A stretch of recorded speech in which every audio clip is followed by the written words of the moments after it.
நர்மதா. கதிர், நான் உங்ககிட்ட கொஞ்சம் தனியா பேசணும். தனியாவா?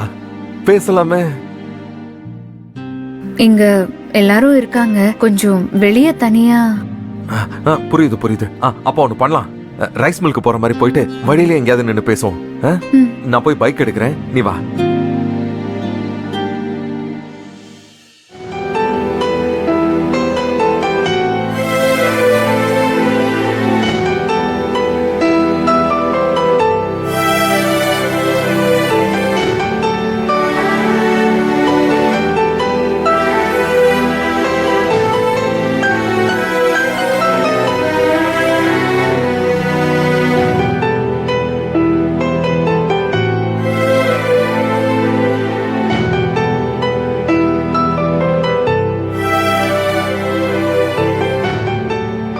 ஏய், என்ன அதான் இவ்வளவு தூரம் வந்துட்டியே, அப்புறம் என்ன தயக்கம்?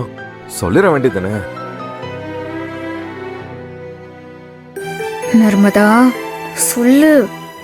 சொல்லணும்னு முடிவு பண்ணி வந்துட்டு இப்படி தயங்கினா எப்படி?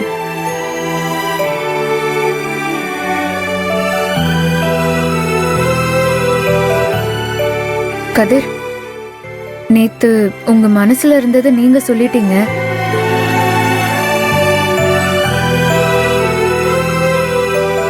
ஆனா இப்ப வரைக்கும் நீங்க சொன்னத என் புத்திய தாண்டி மனசுக்கு கொண்டு வர முடியல.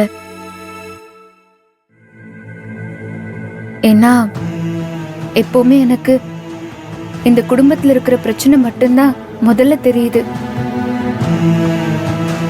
நீங்க சொன்ன அந்த நிமிஷத்துல என்னால அதுக்கு மறுத்து பேசவும் முடியல, ஏத்துக்கவும் முடியல.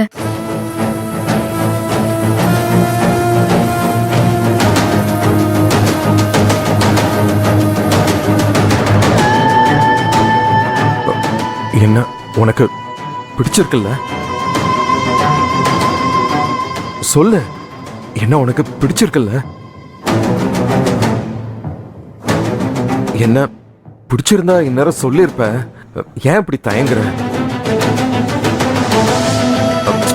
நர்மதா, அமைதியா இருக்காத. நான் உன்னை லவ் பண்ற மாதிரி நீயும் என்ன லவ் பண்றல்ல? இப்ப நான் என்ன சொல்றது? ஏய், என்ன யோசிக்கிற? அது உங்களுக்கு பிடிக்கும், ஆனா நான் கேட்டதுக்கு மட்டும் பதில் சொல்லு.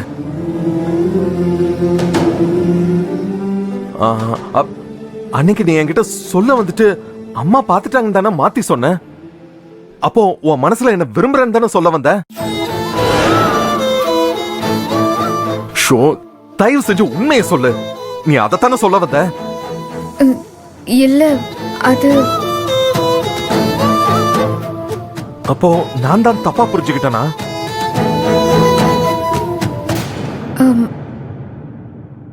நான் அப்போ உங்களை லவ் பண்ணல.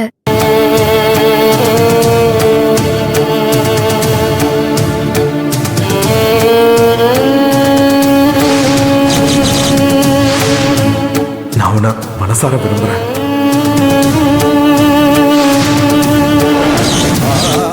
ஆனா போதும்.